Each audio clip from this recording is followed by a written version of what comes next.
નમસ્કાર મિત્રો, સ્વાગત છે તમારું આપણી ચેનલમાં। રાજ્યમાં ફરી વખત વરસાદને લઈને મોટી અપડેટ જોવા મળી છે। રાજ્યમાં આટલા વિસ્તારોમાં પડી શકે છે ભારેથી અતિ ભારે વરસાદ। સિસ્ટમ પણ સક્રિય થઈ છે, તેમજ અત્યારે લાઈવમાં કયા વિસ્તારોમાં કેવો વરસાદ પડી રહ્યો છે, સંપૂર્ણ માહિતી જોતા પહેલાં ચેનલમાં નવા આવો તો નીચે આપેલા સબસ્ક્રાઇબ બટનને દબાવી ચેનલને સબસ્ક્રાઇબ કરી દેજો। ખાસ કરીને અત્યારે જોઈએ તો સૌરાષ્ટ્રના મોટા ભાગના વિસ્તારોમાં વધારે વરસાદ જોવા મળી રહ્યો છે, અને ત્યાર પછી આમ જોઈએ તો સૌથી વધારે સુરતની આજુબાજુના વિસ્તારો છે એમાં પણ વરસાદ પડી રહ્યો છે। ખાસ કરીને અત્યારે સૌથી વધારે વરસાદ તો ખાસ રાજકોટ અને ભાવનગર વચ્ચેનો જે વિસ્તાર છે એમાં વધારે વરસાદ જોવા મળી રહ્યો છે। એમાં ખાસ જોઈએ તો બાવળાની આજુબાજુના જે વિસ્તારો છે એમાં ભારે વરસાદ પણ અત્યારે જોવા મળી રહ્યો છે। બોટાદ, રાણપુર, ધંધુકા, ઢોલેરા આ બધા વિસ્તારો છે, જસદણ, ચોટીલા, સાયલા, લીંબડી આટલા વિસ્તારોમાં સારો એવો સૌરાષ્ટ્રમાં ભારે વરસાદ જોવા મળી રહ્યો છે। વાત કરીએ મિત્રો દક્ષિણ ગુજરાતના વિસ્તારો વિશે, તો દક્ષિણ ગુજરાતમાં પણ સૌથી વધારે વરસાદ ભરૂચ અને કીમની વચ્ચે જોવા મળી રહ્યો છે। ખાસ તમને બતાવી દઈએ તો વાલિયા, અંકલેશ્વર, પછી કઠવાડી આ બધા વિસ્તારોમાં સૌથી વધારે વરસાદ જોવા મળી રહ્યો છે। આમ જોઈએ તો કીમની ઉપરવાસના જે વિસ્તારો છે એમાં સૌથી વધારે વરસાદ, અને સુરતમાં પણ સારો એવો વરસાદ। આમ નવસારી, બારડોલી, માંડવી, વ્યારા સહિતના જે વિસ્તારો છે એમાં પણ સારો એવો વરસાદ જોવા મળી રહ્યો છે। ચીખલીમાં પણ સારો એવો વરસાદ, વલસાડ સુધીના તમામ વિસ્તારોમાં સારો એવો વરસાદ જોવા મળી રહ્યો છે। વાપીમાં પણ સારો એવો વરસાદ। હવે મિત્રો વાત કરીએ આપણે મધ્ય ગુજરાત વિશે, તો મધ્ય ગુજરાતમાં પણ ખાસ કરીને અમદાવાદ, નડિયાદ, દાહોદ, ગોધરા સહિતના વિસ્તારોમાં પણ મધ્યમ વરસાદ।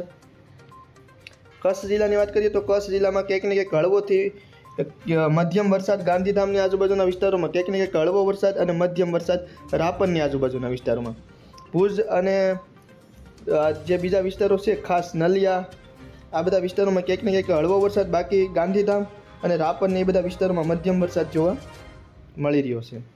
હવે વાત કરીએ ઉત્તર ગુજરાતની, તો ઉત્તર ગુજરાતમાં પણ ક્યાંક ને ક્યાંક છૂટો છાંટો વરસાદ જોવા મળી રહ્યો છે। આમ અત્યારે સમગ્ર રાજ્યમાં સાર્વત્રિક વરસાદનો આ રાઉન્ડ શરૂ થઈ ગયો છે। હજુ 2 થી 3 દિવસ માટે રાજ્યમાં સારો એવો વરસાદ પડી શકે છે। કેટલાક વિસ્તારોમાં હળવો તો કેટલાક વિસ્તારોમાં મધ્યમ અને કેટલાક વિસ્તારોમાં ભારે વરસાદ પણ પડી શકે છે। અરબી સમુદ્ર અને બંગાળની ખાડીમાં જો સિસ્ટમ સક્રિય થાય તો એના ભાગરૂપે વરસાદનું જોર વધી શકે છે। અત્યારે કોઈ પણ જાતની મોટામાં મોટી કાંઈ સિસ્ટમ સક્રિય નથી, પરંતુ જો આગામી દિવસોમાં સિસ્ટમ સક્રિય થાય તો એના ભાગરૂપે વરસાદી માહોલમાં વધારો થઈ શકે છે। આવતીકાલની વાત કરીએ તો આવતીકાલે પણ રાજ્યમાં ખાસ કરીને સૌથી વધારે દક્ષિણ ગુજરાતમાં સૌથી વધારે વરસાદની સંભાવના રહેલી છે। એ સિવાય મધ્ય ગુજરાતમાં મહેમદાબાદ, મધ્ય ગુજરાત અને ઉત્તર ગુજરાતના વિસ્તારો જે છે એની વચ્ચેનો જે ભાગ છે એમાં પણ સારો એવો વરસાદ પડી શકે છે। ખાસ કરીને માનસા, પ્રાંતિજ, માલપુર, બાયડ આ બધા છે હિંમતનગરની, એમાં સૌથી વધારે આવતીકાલે વરસાદની શક્યતા રહેલી છે। ભારે વરસાદ પણ પડી શકે છે આ બધા વિસ્તારોમાં, ઉત્તર ગુજરાત અને મધ્ય ગુજરાતની વચ્ચેના જે વિસ્તારો છે એમાં। તો ત્યાર પછી દક્ષિણ ગુજરાતમાં આવતીકાલે સૌથી વધારે વરસાદ પડવાની શક્યતા રહેલી છે।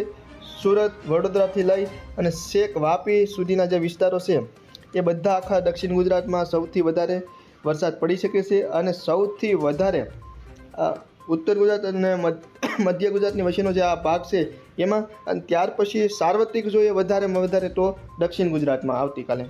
તો મિત્રો હજુ આગામી 2 થી 3 દિવસ માટે રાજ્યમાં વરસાદી માહોલ બન્યો રહે એવી શક્યતા રહેલી છે।